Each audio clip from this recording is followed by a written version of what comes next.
తాకట్టులో ఉన్న బంగారాన్ని విడిపించి ఆ రోజు ఆన్లైన్ రేటుకే మేము కొంటాం. Sharma gold company. నమస్తే, వెల్కమ్ టు సుమన్ టీవీ. నేను గిరిజ.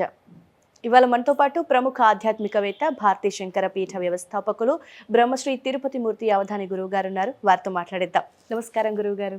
ఓం శ్రీ మహాగణాధిపతయే నమః. గురువుగారు, మామూలుగా అయితే కొంతమంది నాస్తికులు ఉంటారు, దేవుణ్ణే నమ్మరు. సో మరికొంతమందికి దేవుడు ఉన్నాడు, దేవుని నమ్ముతాం, మొక్కుతాం, పూజిస్తాం. సో మరి దేవుడు ఉన్నప్పుడు దయ్యం కూడా ఉంటుంది, దుష్టశక్తులు ఉంటాయి అనేది కొంతమంది. అసలు దేవుడు లేడు, దయ్యము లేదనేది ఇంకొందరి వాదన. సో ఏదేమైనప్పటికీ కూడా దైవశక్తి ఉంది, మరి దుష్టశక్తి ఉందా? ఉంటే ఏ విధంగా ఉంటుంది, ఏ రూపంలో ఉంటుంది, అంటే అది ఉంది అని మనకెలా తెలుస్తుంది? దానివల్ల ఏమైనా అంటే మనకు కీడు కలిగే అవకాశాలు ఉన్నాయంటారా? ఒక్కసారి తెలియజేస్తారా? దేహో దేవాలయ ప్రోక్తో జీవో దేవ సనాతనః అని మనకు మహాన్యాసంలో చెప్పబడి ఉంది. భూమి మీద దైవశక్తి అనేటువంటిది ఎంత నిజమో, దుష్టశక్తి ఉంది అనేటువంటిది, ఆత్మలు పిశాచాలు ఉన్నాయి అనేటువంటిది అంతకంతా నిజం. ఎన్నోసార్లు ఎన్నో రకాలుగా ఎన్నో ప్రదేశాలలో కొన్ని దృశ్యాలు కూడా మనం చూసి ఉన్నాం. దాని యొక్క ప్రభావం ఎలా ఉంటుంది? ఆత్మ అనేటువంటిది గాలి ధూళి అని మన పెద్దవాళ్ళు అంటుంటారు. అవి పట్టుకుంటే ఎలా ఉంటుంది, దాని ప్రభావాలు ఎలా ఉంటాయి అనేటువంటి విషయము ఇప్పుడు నేను ఇక్కడ చెప్పడం కాదమ్మా, అనుభవించే వాళ్ళకి తెలుస్తుంది. అది బాధ. గుండ్రాయిలాగా ఉన్నటువంటి మనిషి చీపిరి పుల్లలాగా అయిపోతాడు. ఏ హాస్పిటల్కి వెళ్ళినా ఏ రోగము లేదంటారు. శరీరం మీద వాలినటువంటి జలగ నొప్పి తెలియకుండా ఎప్పటికీ ఎంత కావాలో అంత రక్తం పీల్చుకుంటున్నట్టుగా ఆ ఒక పిశాచము అనేటువంటి ఆత్మగణాలు, పిశాచ ప్రేత గణాలు అనేటువంటివి మనిషి శరీరంలోకి వెళ్ళి తనకు కావాల్సినట్టుగా రక్తాన్ని పీల్చుకుంటూ మనిషిని, ఇలా ఉన్నటువంటి మనిషిని ఇలా మార్చేస్తుంది, పూర్తిగా స్కెల్టన్ లాగా చేసేస్తుంది. ఏం జరిగింది అని చూస్తే ఎక్కడ ఏ ఒక్క ఇంత రోగం ఉంది అనేటువంటి కూడా హాస్పిటల్ డాక్టర్స్ యాక్సెప్ట్ చెప్పలేరు. అంతా బాగానే ఏం లేదండి అంటారు. కానీ లోపల ఆ మానసిక ఆవేదన మంగళవారము అనేటువంటిది చాలా ఎక్కువగా వాళ్ళకి తెలుస్తూ ఉంటుంది. దాని ప్రభావం పౌర్ణమి, అమావాస్య గడియలు వచ్చినప్పుడు దాని విశృంఖల విజృంభణ, మనిషి పిచ్చు చూపులు, బేల చూపులు, నేల చూపులు, ఊరికే కళ్ళు తిప్పేటాలు, రకరకాలుగా విన్యాసాలు అనేటువంటివి మనం చాలా చోట్ల మనం చూసి ఉన్నాం. లేదు అనేటువంటి మాట పచ్చి అబద్ధమమ్మ. ఎందువల్లనంటే రీసెంట్గా చాలామందికి శరీరంలో ఒక ఆత్మ అనేటువంటిది వచ్చి వెళ్ళిపోవటం అనేటువంటిది ఎన్నో సందర్భాలలో చూసాం. కొన్ని ప్రత్యక్షంగా ఉండి చూసి, కొంతమందిని స్టడీ చేసి వాళ్ళ శరీరంలోకి ఏ సమయం ఎలా ఉంది అనేటువంటి విషయాన్ని మనకు స్టడీ చేసి చెప్పినప్పుడు ఆ శరీరంలో ఉండేటువంటి ఆత్మని బంధించే ప్రయత్నం చేసినప్పుడు ఎన్ని రకాల సమస్యలు ఎదుర్కొన్నామో మాకు తెలుసు. బంధించారా గురువుగారు మీరు? ఆ బంధించినప్పుడు ఎన్ని రకాల సమస్యలు ఎదుర్కొన్నామో మాకు తెలుసు. ఆ బంధించే ప్రయత్నంలో అవి మా మీద తిరగబడ్డప్పుడు దాని యొక్క ప్రభావం మా మీద ఎంత పడుతుందో కూడా మాకు తెలుసు. నేను దానికి మీకు ఒక చెప్పా కదా, ఇలా ఉన్న మనిషిని కూడా ఇలా చేసేస్తాయని చెప్పి మీకు ఒక 2 ఫోటోలు ఇస్తా. కొంతమందికి శరీరం మీద ఆత్మలు ఉండి మనిషిని నానా రకాలుగా విచక్షణ రహితంగా మనిషిని ఇబ్బంది పెడుతుంటే వాటిని దూరం చేసి బంధించే ప్రయత్నం చేస్తున్నప్పుడు దాని యొక్క ప్రభావం మన మీద ఎంత పడింది అనేటువంటి విషయం కూడా మీకు చూపిస్తాను నేను. అది ప్రత్యక్షంగా ఇక్కడ ఎలా ఉంటుందంటే అమ్మా, రీసెంట్గా ఒక దేశం వెళ్ళాం. మీకు ఆ ఫోటో కూడా చాలా క్యూట్గా ఉంటుంది. ఆ దయ్యం కూడా క్యూట్గా ఉంటుందా గురువుగారు? క్యూట్గా ఉండటం మీనింగ్ అంటే, ఒక దేశం వెళ్ళడం జరిగింది రీసెంట్గా. వాళ్ళు మనకి ఏదో ఫోన్ చేసి కొన్ని వీడియోస్ చూసి ఇట్లా ఇంట్లో పరిస్థితులు చాలా దారుణంగా ఉన్నాయని చెప్తే వెళ్ళాం. ఒక వారం రోజులు ఉన్నాం. ఉన్న తర్వాత ఒక నిమ్మకాయ అక్కడ పెట్టాం, ఇది సగానికి కోసి పెట్టాం. 4 లేదంటే 3 రోజులు అలానే ఉంచండి దాన్ని. ఆ తర్వాత నేను వచ్చి ఏం చేయాలో చేస్తాను అన్నా. 4 రోజుల నిమ్మకాయని అలానే ఉంచడం జరిగింది. మామూలుగా అయితే మన నిమ్మకాయ కోసి అక్కడ పెడితే ఏమవుతుంది? ఖరాబ్ అయిపోతుంది. 4 రోజులు అలానే ఉండబోయింది. 4వ రోజు వాళ్ళ ఇంటికి వెళ్ళిన తర్వాత కొన్ని మంత్రాలతోటి పసుపు తీసుకొని, ఇప్పుడు నేను వేస్తే నేనేదో మంత్ర ప్రయోగం చేశాను ఏదో అనుకుంటారని చెప్పి ఆయనే ఇల్లంతా పసుపు వేయమనండి, మీకు ఎక్కడైతే కనుక పసుపు అనేటువంటిది గోడ మీదకి తగలకుండా ఉంటుందో అక్కడ మీరు ఫొటోస్ తీసుకుంటారండి. ఆ, పసుపు గోడ మీద చల్లినప్పుడు చల్లండి, అది మీకు కింద పడదు, గోడ మీద పడదు. ఆ, అలా మీకు ఎక్కడెక్కడెక్కడ తిరిగి ఉంటుందో అక్కడ మీరు ఫొటోస్ తీసుకోండి అని చెప్పాం.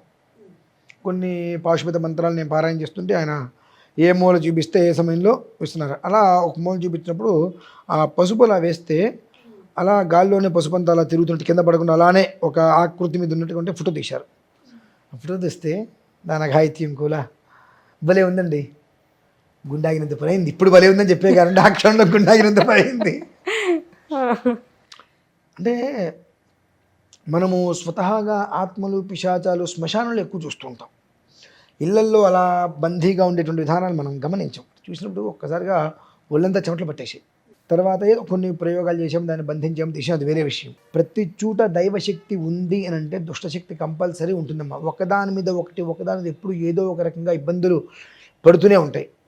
ఈ ఎప్పుడైతే కనుక ఒక మనిషి లోపల గాలి ధూళి ఈ ఒక్క ఆత్మలు ఏమన్నా వస్తున్నాయి, దయ్యం పట్టింది మనం అంటుంటాం, గాలి పట్టింది ధూళి పట్టింది, ఇవి వచ్చినప్పుడు ఒక క్షణం బాగానే ఉంటారు, మరొక క్షణం వాళ్ళు చాలా పైశాచికంగా ప్రవర్తిస్తారు. తర్వాత వాళ్ళు ఏం ప్రవర్తించారో వాళ్ళకు కూడా తెలియదు. వాళ్ళు ఏం ప్రవర్తించారో వాళ్ళకు కూడా తెలియదు. మనం కొన్ని గ్రామ దేవతల దగ్గర చూస్తున్నాం, కొంతమందికి పూనకాలు లాంటివి వచ్చేసేసి గట్టిగా ఎగురుతారు, ఎగిరి కింద పడిపోతారు. తర్వాత ఏం జరిగిందంటే వాళ్ళకు కూడా తెలియదు. అంటే శరీరం అనేటువంటిది కొన్ని విధాలో వచ్చేటువంటి మార్పులు అదైతే ఈ యొక్క ఆత్మలు పిశాచ గమనాలు ప్రేతాత్మలు అనేటువంటివి కొంతమంది ప్రత్యేకంగా వాటిని కొన్ని మంత్రాలతో బంధించి వ్యవహారాలు చేస్తూ ఉంటారు, వాళ్ళ పనులు చేసుకోవడం కోసం చెప్పి. ఆ పరిస్థితులలో కొన్నిసార్లు ఆ ఒక్క పిశాచ రూపం అనేటువంటిది ఏకాకిగా వదిలేయటం వలన తను ఏ శరీరంలోకి వెళ్తే తనకు ఉన్నటువంటి కోరికలను తీర్చుకోగలుగుతుందో ఆ శరీరాన్ని చూసుకుని ఆ శరీరంలోకి వెళ్ళిపోతుంది, దాని పని నెరవేర్చుకోవడానికి. ఓకే, ఆ శరీరంలోకి వెళ్ళినప్పుడు అత్యంత బలహీనుడు కూడా ఆ క్షణం చాలా బలంగా మారిపోతాడు. ఇంటర్నల్ ఒక శక్తి ఉంది కాబట్టి. ఓకే, తర్వాత అది బయటికి వెళ్ళినప్పుడు నార్మల్గా అయిపోతుంటాడు, అతను తెలియదు. అది లోపల ఉన్నప్పుడు ఒక్కొక్కసారి మనిషి తెలియకుండా తన లోపల నుంచి ఒక మూలు కూడా వస్తూ ఉంటుంది. మనం ఏదైనా కాస్త పక్కన ఏదైనా మాట్లాడుతున్నప్పుడు ఆ మాటలు కనుక ఆ లోపల ఉన్నటువంటి ఒక ఆత్మ కనుక నచ్చకపోతే ఈ మూలుగుడు మనం అంటే ఎక్కడి నుంచి ఏదో సౌండ్లు వస్తుంది అని అనుకుంటూ ఉంటాం. ఆ మనిషిలో నుంచి రకమైనటువంటి కళ్ళు కూడా తీక్షణంగా ఆ మనిషిని మనం చూసాం, అది వెళ్ళిపోతుంది. మళ్ళీ అక్కడి నుంచి వాళ్ళు పసిగట్టారనుకోండి, వీరికి ఏదో ఒకటి చేస్తారు, పూజలో పురస్కారం చేస్తే దానికి మళ్ళీ నిలవనే ఉంటుంది అక్కడ. ఆ కార్యం వెంటనే అది బయటకు వెళ్ళినా నార్మల్గా ఉంటుంటారు.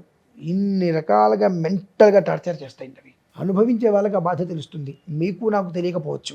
ఇటువైపు మనకు కొండూరు అనేటువంటి గ్రామం కూడా ఇక్కడి నుంచి 100 కిలోమీటర్లు వెళ్తే ఉంది. కొండూరో ఉంది. అక్కడ కూడా ఒక నడి రోడ్డు మీద మర్రి చెట్టు, అక్కడ కూడా రాత్రి 7:30 తర్వాత కొంతమందికి గ్రూప్గా అయితే వెళ్ళరు. నిన్న మొన్నటి వరకు కూడా జరిగింది, వాళ్ళకు జరుగుతూనే ఉంటుంది. నేను అనుకుంటానంటే 6 నెలల క్రితం కూడా ఆ రోడ్లో ఒంటరిగా వెళ్తే ఇబ్బందులు పడ్డ విషయాలు, అక్కడికి వెళ్ళి దాని నుంచి కొంచెం అటు ఇటు వెళ్ళగానే వాళ్ళు వేసిన బైకులు అకారణంగా కింద పడిపోతారు చీకట్లో, ఎటువంటివి కారణం ఏం లేదు. పెద్ద మర్రి చెట్టు, అక్కడ ఆ మర్రి చెట్టు దాటే సమయంలో కింద పడిపోతాలు. అక్కడ ఏవో కొన్ని ఇవి అరుపులు అనేటువంటివి 6 నెలల క్రితం కూడా నేను విని ఉన్నా. కోడూరో ఉంది ఊరు. ఏమిటి అంటే మనం దేవుణ్ణి మాత్రమే ఎక్కువ స్మరిస్తాం కాబట్టి మనకి దైవశక్తి మాత్రమే కనిపిస్తూ ఉంటుంది, చూడగలుగుతాం. కానీ దుష్టశక్తి అనేటువంటిది ఎప్పుడూ దైవశక్తి మీద పోరాడుతూనే ఉంటుంది. అది అంత తేలిగ్గా అనుభవించే వాళ్ళకి మాత్రమే అది తెలుస్తుందమ్మా. కాబట్టి ఇది లేదు అనుకుంటే చాలా భ్రమ, ఖచ్చితంగా ఉండి తీరుతుంది. ఇంకా మనకు ఒక రకంగా చెప్పాలంటే ఈశ్వరుడు యొక్క అనుగ్రహం వల్ల మనం చాలా సేఫ్లో ఉన్నాం. లేకపోతే ఆ ఒక్క భూతగణాలు పిశాచగణాలు ఇవన్నీ కూడా ఒక గ్రామం మీద పడి అల్లకల్లోలం చేసేస్తాయి. ఈశ్వరుడు ఆ శ్మశానంలో ఉంటూ ఎప్పుడూ నాట్యం ఆడుతూ ఉంటాడు కాబట్టి ఆ భూత పిశాచ గణాలన్నీ కూడా ఆ నాట్యాన్ని చూసి మైమరిచిపోయి అక్కడే ఉండి ఆయన అలా తనివి తీరి చూస్తూ ఉండిపోవటం వలన 100కి 96 మంది మన సేఫ్లో ఉన్నాం. ఆయన ఒక్క క్షణం నేను నాట్యం ఆడి నాకు ఓపిక లేదు కూర్చుందాం అనుకుంటే ఆ ఒక్క క్షణకాలంలో మొత్తం విషజ్వరాలు తీసుకొచ్చేసేసి నానా రకాల అంతు చిక్కని వ్యాధులు తీసుకొచ్చేస్తాయి దేశం మొత్తం. అది ఆ ఒక్క భూత ప్రేత పిశాచ గణాలు. కాబట్టి లేవు అనేటువంటి మాట చాలా తప్పమ్మా. సమస్య లేదు. ఇందాక మీరు ఒక మాట అన్నారు, నాస్తికులు ఇలా అంటా అన్నారు కదా అని చెప్పి. ఇంకొక వీడియోలో ఈ నాస్తికులకి కూడా నేను సరిగా సమాధానంగా భగవంతుడు ఉన్నటువంటి విషయాన్ని నేను ప్రత్యక్షంగా నిరూపించేస్తాను. ఇక వాళ్ళు లేరు అంటే మూర్ఖత్వం, అంతేనమ్మా, అది పరిస్థితి. ఓకే గురువుగారు, ధన్యవాదాలు గురువుగారు.